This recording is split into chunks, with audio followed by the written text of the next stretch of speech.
가장 유연성이 돋보이죠?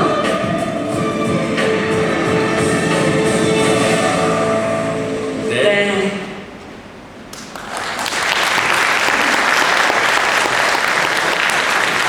Without further ado, please provide a warm welcome to our next distinguished speaker, Ms. Maisy Ma.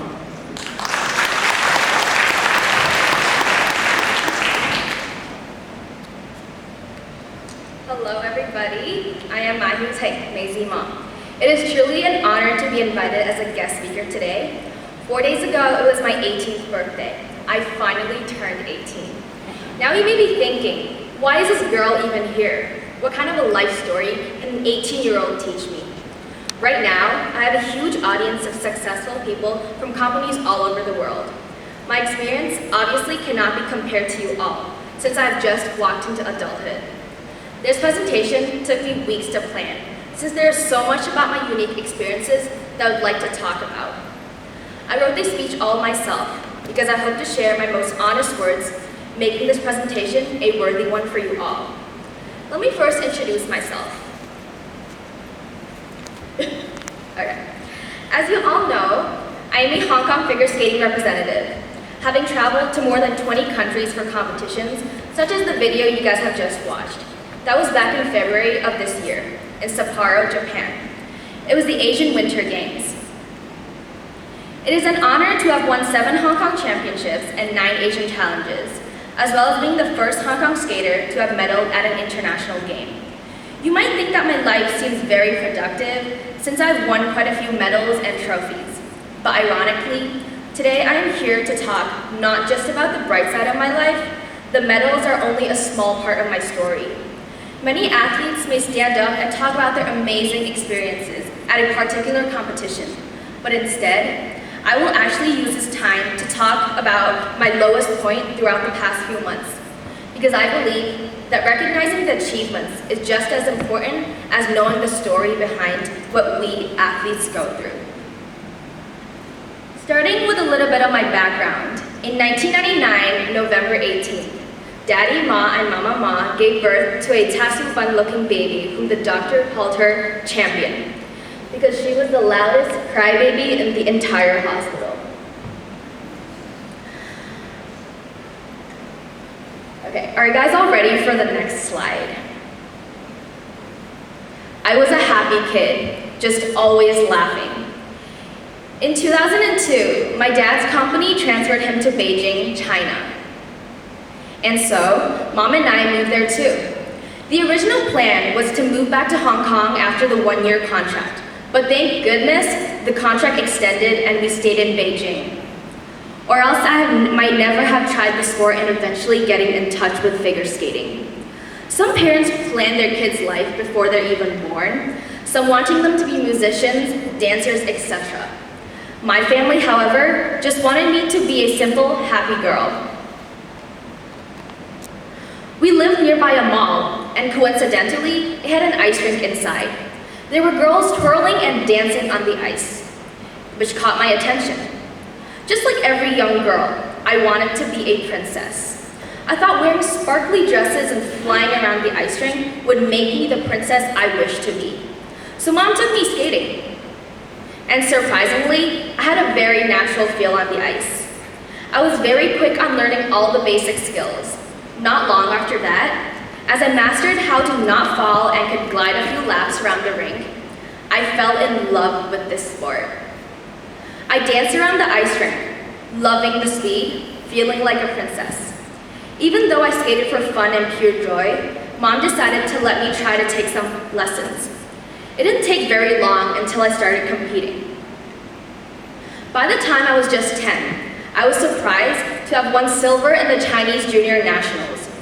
That was when I knew I could be a skater. That was also when my parents decided to do anything they can to let me achieve my dream as a skater. So training every day, I was a full-time student at the same time. I went to an international school where teachers were from the US and UK. I learned Mandarin in school as well as talking with people around in Beijing, while I spoke Cantonese at home. So basically in one day, I would use all 3 languages. I'm very thankful for the skill of being fluent in all 3 languages, It is especially useful when I started competing at international events at age 13. That was also the year Mom and I moved to the US for skating. Well, Dad couldn't come along because of work, because skating is a very expensive sport when you start going professional. Going to the US was like going to another planet for us. We didn't know anyone there. No family, no friends that lived there. Mom and I have been through some very dangerous and adventurous times. I'm always thankful for how mentally strong of a woman she is, bringing her 13-year-old daughter to another country, supporting a dream together. Throughout my high school years, my day started waking up at 5, finishing off a little homework, and going to class at 6:30 in the morning. I remember always walking to class when the skies were still very dark. After school, I would go skating, then gym training, then do my homework, and sleep around 11 or 12. I never really had time to sit down and eat, so I had to stuff all the food in my mouth while my mom drove me around. Throughout the past few years, I have been suffering from a long-lasting injury that never fully healed. My right ankle has 2 fractures, 3 stress fractures, tissue problems, and overstretched ligaments, all on the same foot. It would start hurting really bad when it was overused during training. I could never really take a long break to let it heal because my competition season never exactly ended. Now let's fast forward to this year. It actually started off pretty well. I proudly represented Hong Kong at the Asian Winter Games and 4 Continents Championships in February, having a chance to be one of the first skaters to skate at the newly constructed arena that would be holding Olympics 2018 next year. In April, I won Hong Kong Championships for the 7th time, then flying back to the US right away to take all my final exams. I graduated high school in late May of this year. My family and I have decided long ago that I would take a gap semester before going to college, so that I can fully prepare for Olympic trials and hopefully make the Olympic team.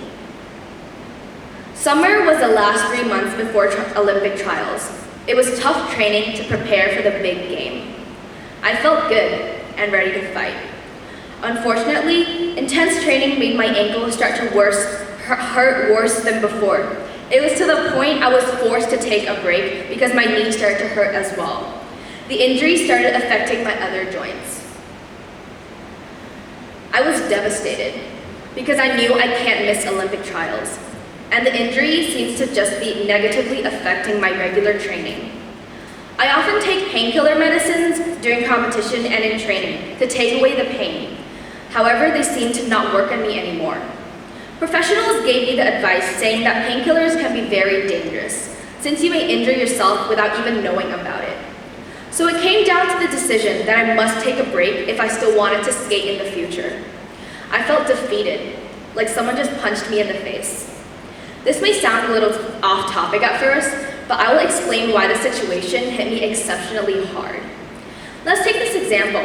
I remember last year, 3 days before I had to hand in my most important essay of the school year. I was sitting in front of my laptop. It was Tuesday night after training. As you all know, sometimes with technology, they work perfectly fine when you're on a regular basis, and they start playing games with you when you're in an urgent situation. So yes, for some weird reason, when I was ready to upload my assignment, I somehow lost my file due to technology error. As you can see, that night when my computer crashed, I was angry because I had to spend at least 6 more hours rewriting my research paper. My anger only lasted for a few hours though. I woke up feeling fresh again.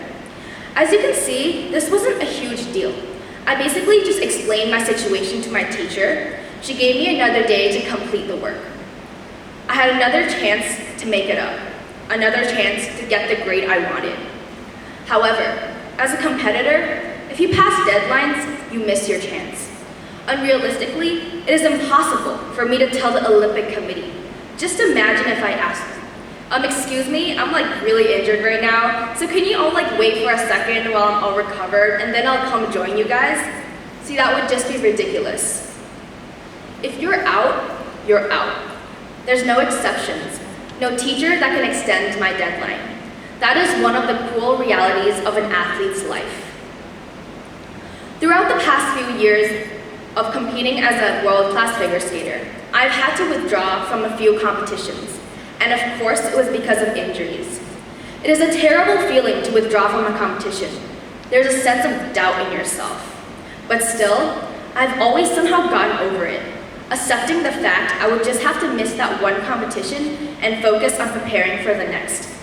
However, in August, when I had to withdraw from this competition, it seemed impossible for me to accept the reality this time. Missing Olympic qualifiers hurt more than just any competition.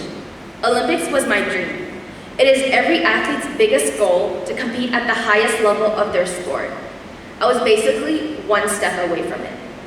My family and I have sacrificed years of their normal life just for me to achieve my goal. It was like seeing your target right in front of you, you're ready to shoot, and then someone suddenly taking away your bow and arrow. I felt very frustrated, not knowing how to face my family, friends, and all the supporters who have been expecting me to be the first Hong Kong skater to compete at the Olympics. There have been some people who have even told me that they already got flight tickets to hopefully watch me compete at the games.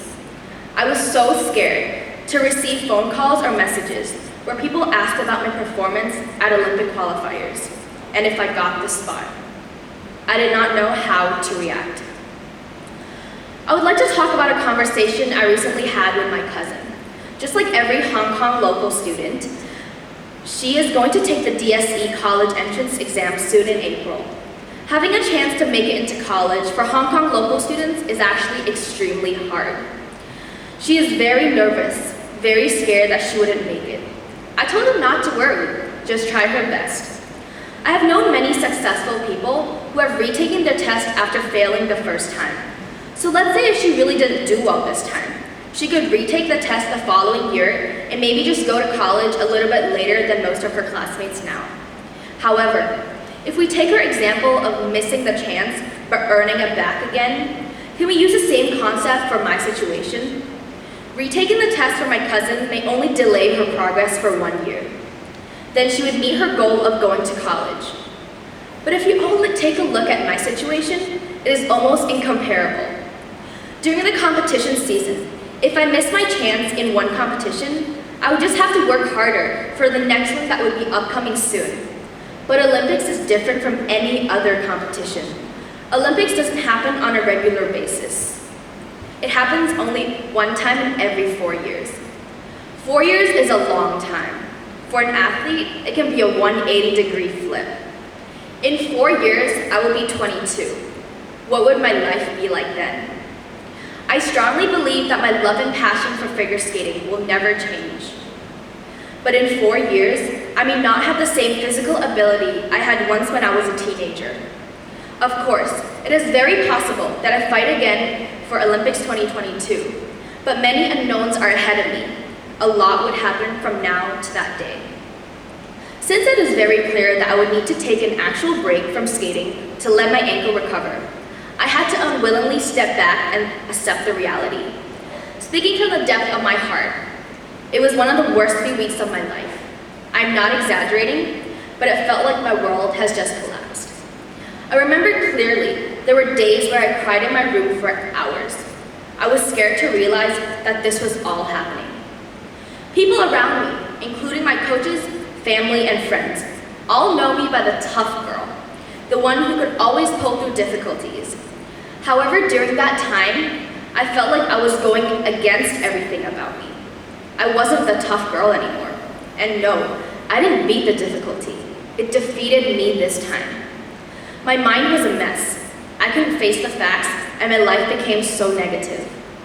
The hardest time was watching my competitors compete at Olympic trials, seeing the names of the skaters I once beat and competed against. I was supposed to be there with them. I was just one step away. I was happy for my friends who made it to the Olympics, even though I was very bitter about myself that I couldn't join them this time. During my time off, life seemed so boring without skating. I was so used to living a busy life, but all of a sudden, it seemed like a part of me was gone. So I decided to take a few college courses, try new things, and enjoy some time that I had missed. For example, I went on a 10-day road trip with my mom during the last week of summer. She wanted to cheer me up since I was so down. It was the first time ever I went on a road trip without bringing my skates with me. Within the 4 years I have lived in the US, we have never really explored the country. It was always just visiting nearby cities from where my training locations were. This time, we drove our car through the 4 states of Colorado, Utah, Arizona, and New Mexico. The views were absolutely breathtaking. Especially the Grand Canyon encouraged my awareness on how precious our resources are. I'll be uploading some footage on my road trip soon, so please feel free to check it out on my social media pages. Back to my main point. This trip really let me take a break and realize the beauty of our world. I felt like for the past few years, I have never really noticed my surroundings, always just so focused within my busy life, never realizing how many gorgeous views are yet to be explored. Flying back to Hong Kong, I spent a lot of time with my family, including grandparents, uncles, and aunts. For the past years, I would come home to Hong Kong at least 2 times a year for competition as well as seeing my family. However, it was often a short trip because I always had to rush back for school and training. Every time I was home, my cousin and I used to fight all the time as kids. And throughout the years, we never really spent time together since I was always busy skating and she is tutor and choir all the time. During my recovery period, my day consisted mostly of schoolwork and light training. So to keep my body active and in shape. Because I wasn't as busy as I used to be, plus it was summer break for my cousin, we spent a lot of time together. Surprisingly, we both realized we have so much in common, so much to talk about. She is just like a little sister to me. It's a pity how I've missed out a lot in her life throughout these years. For the past 15 birthdays, I have mostly spent it just like every regular training day. But this birthday, I spent it here in Hong Kong with my whole family.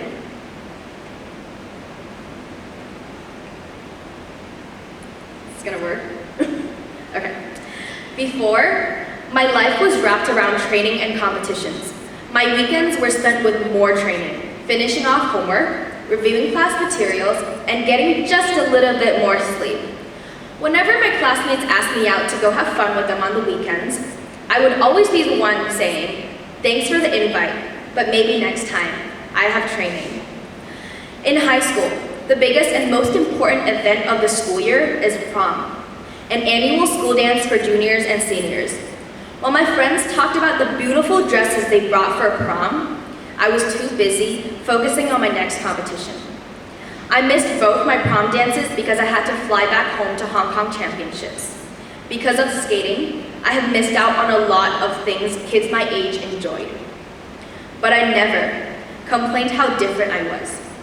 I never regretted my life of being an athlete. In my opinion, although I miss out on many social activities, I have a clear idea of what I want in my life. I might have been different from the kids my age, but at the same time, they may never have experienced the competition journeys, and the feeling when you accomplish a new jump after practicing it for months. During my time off skating, I have realized there are so many things that shifted my attention. Spending more time with the family made me feel more loved and supported. The scenic road trip got me falling in love with Mother Earth again. And college courses still got me busy with information and research papers. When I had to officially announce my withdrawal from the competition to the media and fans on social media, I was so touched by how much support and love they gave me. Many were excited to see me recover and skate again, being a stronger skater than I was before. Realizing I could not let all my supporters down, I became more motivated again, whereas life became more beautiful again, because I changed my way of looking at it. Since my title of the talk today is Pressure is Pleasure, I will talk about this from an athlete's standpoint. Of course, I believe everyone in this room has their own version of what pressure means to them. For example, I actually had a lot of pressure when I found out I had to talk for 30 minutes in front of a crowd of grown-ups. We have different lives, different reasons for our pressure, but pressure haunts us all the time. Regardless of how physically fit an athlete is, they would more or less feel pressured at times before a competition. It is normal to have pressure because it is a natural response to feeling nervous and stressed. Pressure may be the reason an athlete makes silly mistakes in competition or even fails the attempt. Nowadays, people have shaped the word pressure into something so negative because it can often destroy ideal performances. However, I strongly believe that pressure is not always bad. It is actually a great thing to have because that means you have expectations for yourself. This way you will always have room to improve. We have pressure because we are afraid of regret, afraid that one day we might say, I should have worked harder, or I should have been more prepared. But looking at this from another standpoint, if we give our everything and try our best, what else is there to regret? It is all about our mindset.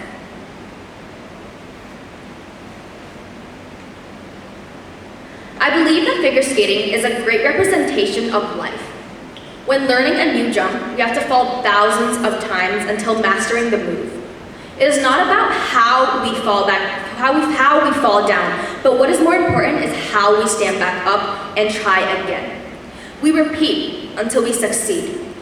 In figure skating competitions, if we fall on the first jump, there's no time to analyze or think about what just went wrong.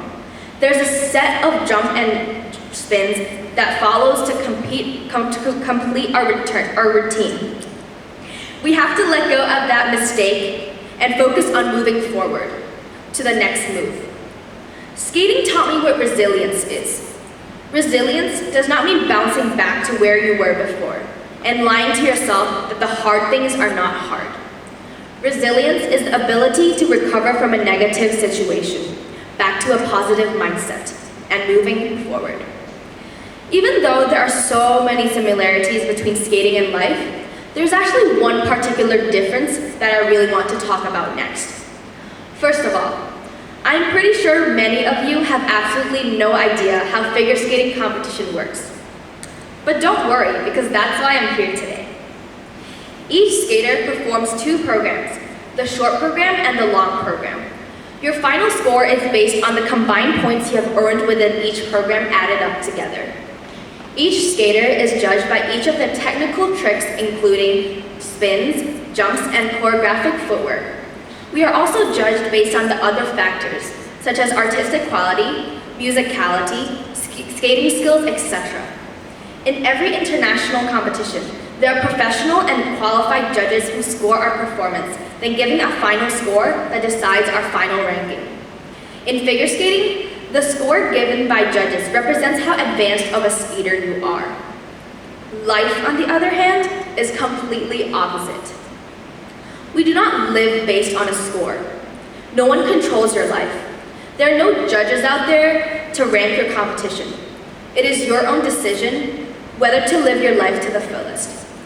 A person may be judged by public upon how much money or success they have, but I have learned no one can judge how you live your life.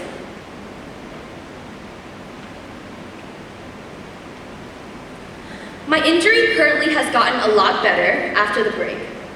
Getting back on the ice feels like I'm home again. I love the feeling gliding across the ice. It is so familiar and natural to me. Hearing the blades cut through the ice and flying around the rink, I feel so free and happy. I am thankful to be able to do what I love again, and hope to skate as long as I can. Like I said, during the first few weeks of my recovery, I thought my world has collapsed, feeling depressed and defeated. But this break really got me reflecting on myself, realizing many times it is just our perspective that are controlling what we believe. Miracles and tragedies are pathways we choose ourselves. Our mindset controls which direction we head to. It is all about your attitude towards life. At the end, I would like to say to you all, may you create your own happiness by the way you view your own world. Thank you.